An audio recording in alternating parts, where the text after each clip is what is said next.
Hello everyone and welcome back to the channel. Today we are testing out the FlySky's FS-G7P.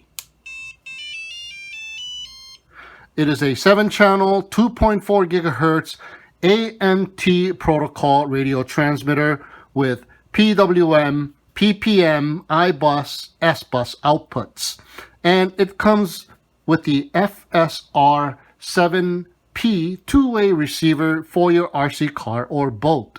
The price is $69.99 at the time of this video recording from Banggood. Now, some of the features are two-way data transmission, so you can get the signal strength and the battery voltage of your RC car or boat to the transmitter. And the sensors such as speed and temperature are also supported. It has powerful mixer functions such as the 4-wheel steering mixers if you have 4-wheel steering on your RC truck. It has timer functions. It has 7 channels, so you can assign various functions to each of those channels. And it supports switching between one-way and two-way communication modes. So taking a closer look, we have a huge 3-inch LCD display screen. We have the steering hand wheel, just all plastic and no foam grip material surrounding it. We have the on and off sliding switch and a lanyard loophole. We have a 5-way switch with an LED light surrounding it. Push to enter, lower to navigate down, up to go up, right to go forward, and left to go back. Alright guys, so here we are in the main page. We have the model showing up there, and we have the voltage of the transmitter showing up on the right corner. We have the steering display and also the throttle display. We have 4-wheel steering setup at the moment, so I'll show you that in a minute. We have the timer, we have the steering bar or the steering trim bar and the throttle trim bar, and we have the rates showing up on the bottom here. So push to enter, and we are in the settings page where you can change reverse channels. I have my channel 4 set to reverse. Any of those channels, you can reverse the channel. You can set the endpoints, sub trim, and set the dual rates, curves, and you can set the expo here. SVC, I don't have a receiver hooked up, but there you go. And you can also set it to beginner mode, or you can turn it off. If you set it to beginner mode, you can set the adjustments on the steering percentage and the throttle percentage as well, what you want the beginner to experience. Turn mine's off. Okay. Next is the auxiliary channels page. Now notice channel 1 and channel 2 is missing because that's taken up by the throttle and the steering. But you are able to set channel 3 on up to channel 7. Here in the mixers page, here you can do something that is pretty cool, is steering mixing. And you have 4 different types of modes. So let's check those out. Oh, that is pretty cool. Go back. So other mixers you can customize. We have the timer page here. So you can set up a timer. You can set it up to up. You can set the alarm as well. And you can set it to throttle or just set it to off, and you can come over here and start and reset. So there you go. Stop, start, stop, and then you can go ahead and reset. All right. Okay. So let's go to the next page. It's the SW assigns page, and some are already set up for you. And the RX set page. Here you can set the fail-safe if you want it to do a certain function. Then you can set it to the on, and you can set the steering, throttle, and set it to a channel as well. Not set, I'll just leave it off. Okay, you can bind here, so you can set up your binding parameters, and you can also do a range test. So you got a range test built in, so you don't really necessarily have to do a physical range test. Before you do the physical range test or go out and enjoy your RC boat, for example, you can actually do a range test on the receiver to see how far you can go before you do that. And here's a sensors page where it shows you all the sensors. I don't have the receiver connected, but I'll show you in a little minute here. ESC set page, you have the S.BUS set page, and back to fail safe. All right. And we have the models page here. You can go ahead and select the model. You have up to 20 models to choose from. I only have model 1 set up. You can name your model, copy from a different model and set a new model, and you can go ahead and reset. And here's the system setups page. You can go ahead and change language. You can change the idle alarm. You can switch battery type. So I got mine set to the AA battery type because I have AA batteries installed in here. But you can choose the 2S LiPo. That will set you up with different values. So as you can see, or here, there's an alarm because they have different voltage values for the 2S LiPo and other as well. Okay, you can adjust the brightness of the LCD display screen.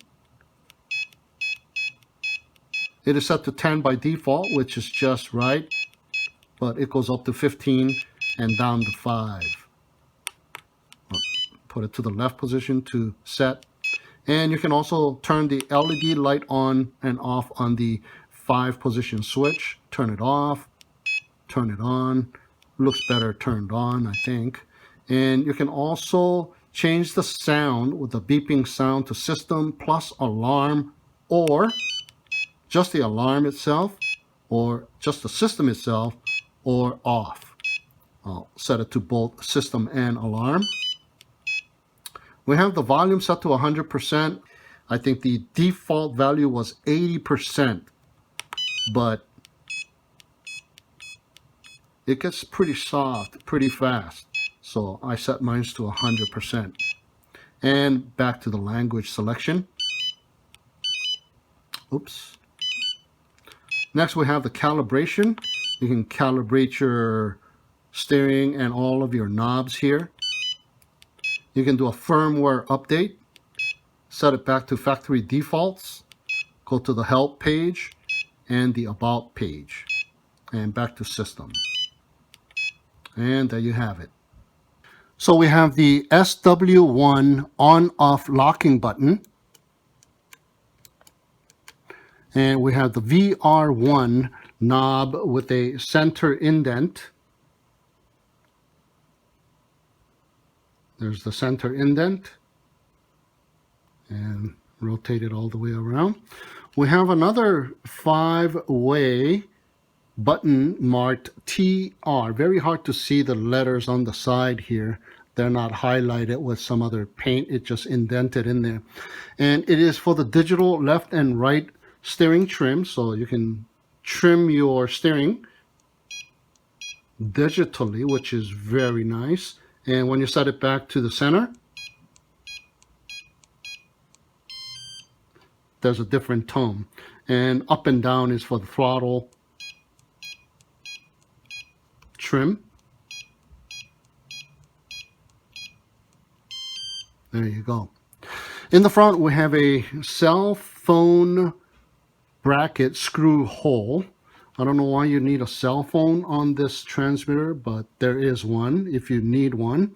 And on the left, we have the USB-C port for firmware updates. And you can also power up the transmitter with a 5-volt power source via this USB-C port as well.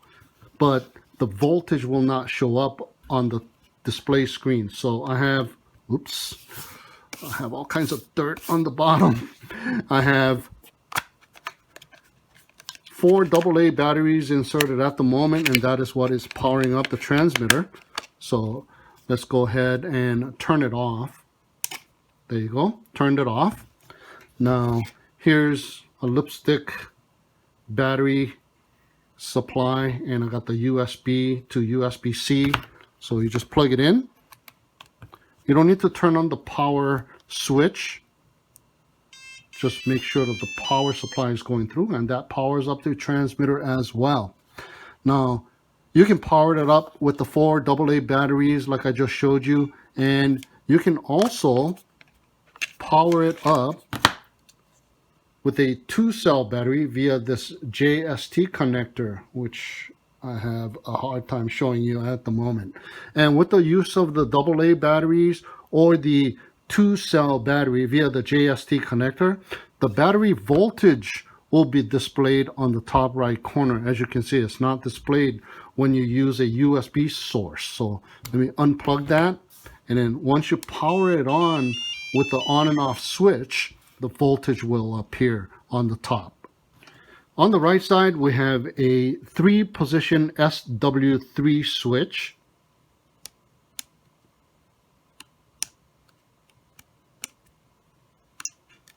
And we have a 3-position VR2 knob. There's a center indent for the middle position. We have a TR1 momentary button and SW2 momentary button, and of course the finger trigger for the throttle forward and reverse. Now, it is great if you are a left-hand throttle guy and right-hand steering wheel guy, but for me, I'm the opposite. So I use my right hand for the throttle and left hand for the steering. So it would have been nice to also have these momentary buttons available on the other side as well. So it comes with the FlySky FS-G7P receiver, pre-bound from the factory to the remote control. It is a 2.4 GHz 7-channel receiver with the ANT protocol, and the input voltage is 3.5 volt to 9 volt. Now the control distance is set to be greater than 300 meters, which we'll be testing out later. Now it has two-way communication, so signal strength is standard in the form of RSSI. Now the RSSI signal strength is displayed on the screen with signal bars. Now it would have been great if you could change it to reflect numerical values, but signal bars is better than not having any RSSI at all. You can also get the battery voltage by installing this BVD wiring harness that is provided to the BVD VCC pins and connect the cathode to the positive and the anode to one of the negatives on the balance connector of the battery, depending on what voltage you want to work with.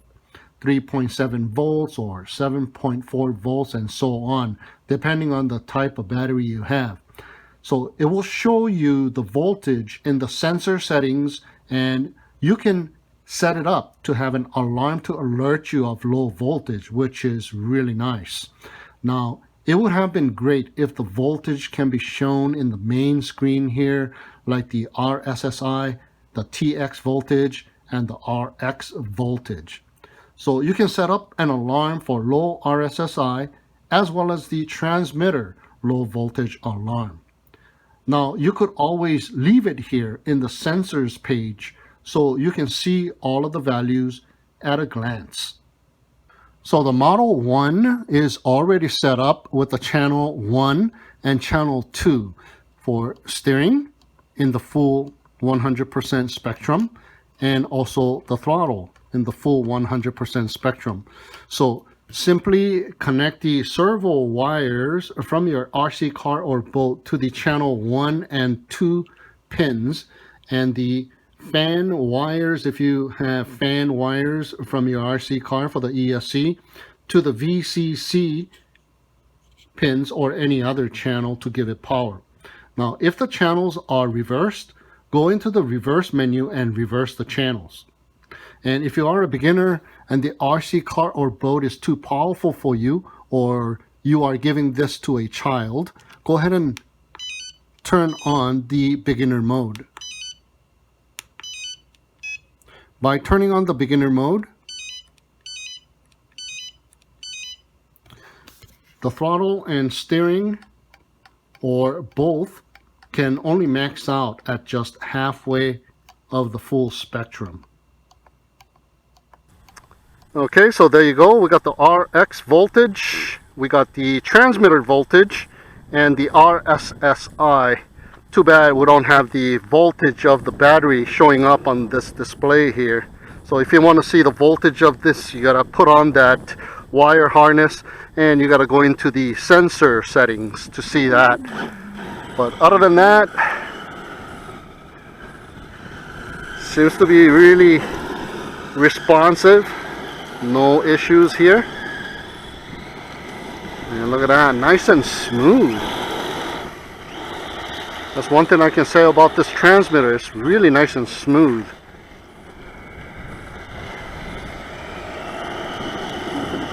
It's like the hand wheel is so proportionalized that it just turns a little bit and it responds. So really, really nice.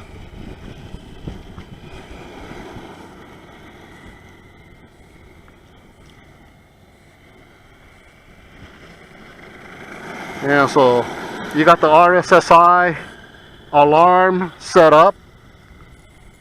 So if you go out of range, it will give you an alarm. That is so cool. So you don't go too far, you can stop, especially not for really for an RC car, truck, or tank, or whatever you got, but especially for an RC boat. You know, it's out in the water. So if you get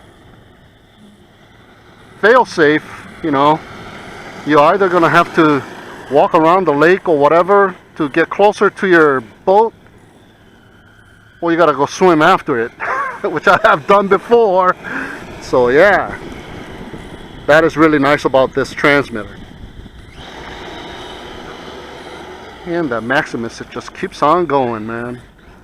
Alright guys, let's do a range test.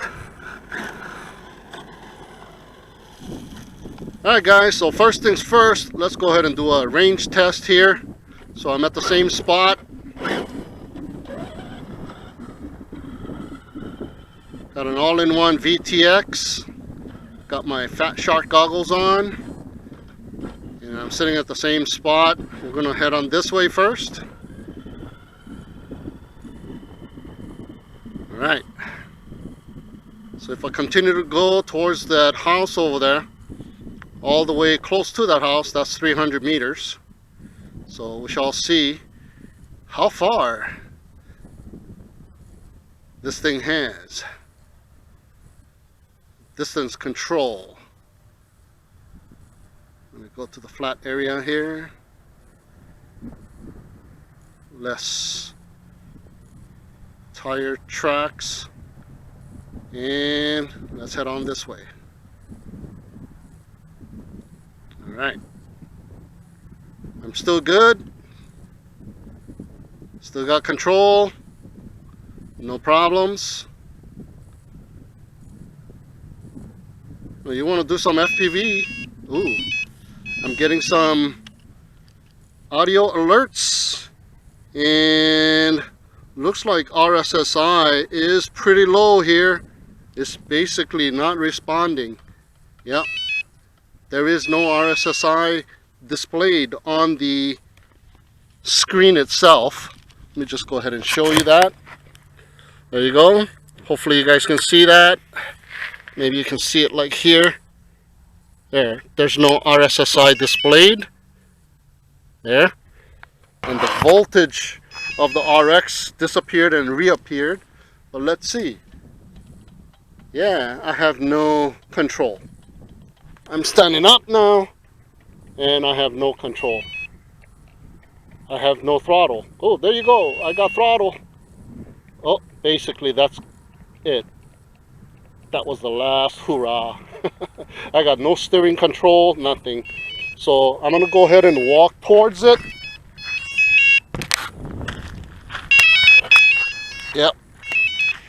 So there you go, guys. Doesn't quite have the 300-meter distance like it said it should.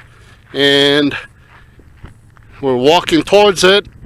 I got my RX voltage back, but I don't have any RSSI displayed on my screen anymore. Still. And it's not that far out. I can see it right there. So no RSSI displayed. I got my RX voltage back. So let's see. When will my RSSI display come back? Ah, it got a little bit. I see a couple of bars, the bottom 2 bars. So it has responded now. So let's go ahead and bring it back.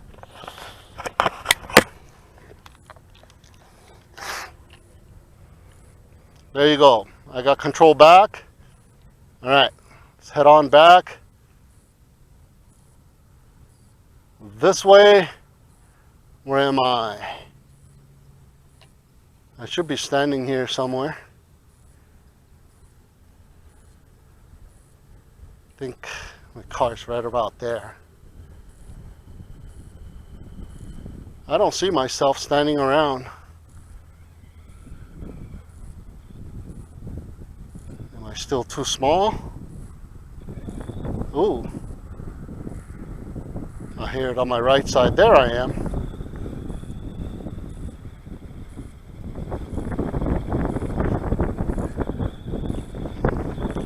There you go.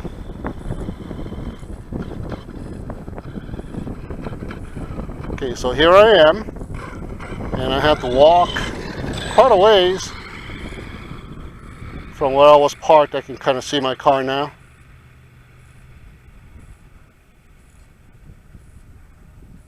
And there's the car. So I have to walk quite a ways to get the bars back. And look, I'm getting a warning again. Yeah, RSSI low warning. And let's see, as I continue to come back. All right.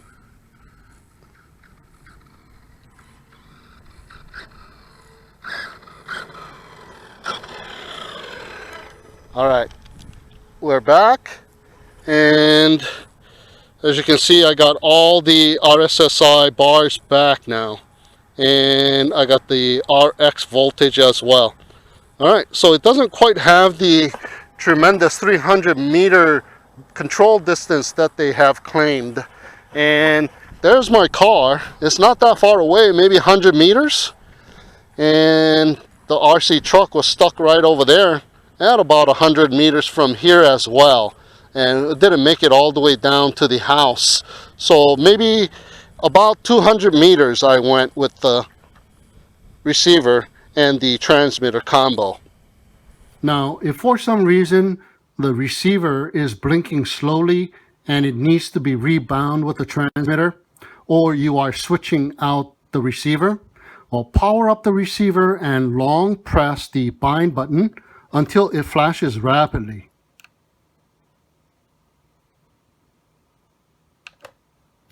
There you go. Now go over to the RX set page.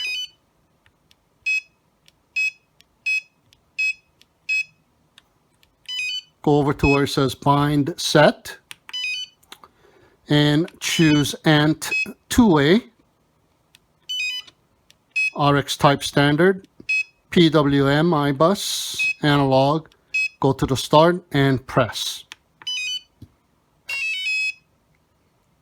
The receiver LED light will go solid, and as you saw, it just bound automatically, and the transmitter itself will exit the bind mode for a successful bind. Now, you could also bind it the old-fashioned way and use the bind key method in case the bind button on the receiver has been compromised. Now, it is said to have a very low power consumption, like 0.6 watts, and the battery life is said to be more than 10 hours on a full charge. So I'm assuming if you put some good alkaline batteries in here, you should be good for about 10 hours. Now, there are other ANT protocol receivers to choose from, and you can also get the hand wheel with the foam and the mobile phone bracket if you need those. But I would think the foam on the hand wheel should come standard issue. Now, remember, this is a new protocol called ANT, so it will not work with the other receivers by FlySky like AFHDS or AFHDS 2A or 3 receivers. So make sure that if you are getting one of these. Now, there are a lot of customizable features, so if you are that type and want those customizations, then this transmitter is for you. So that'll do it then for this video of the FlySky's FS-G7P transmitter and the FS-R7P receiver combo. Now, if you want to check it out for yourself, the purchase link is down below in the video description. So with that, thank you so much for tuning in and watching once again. Have a great day, and we'll see you again next time.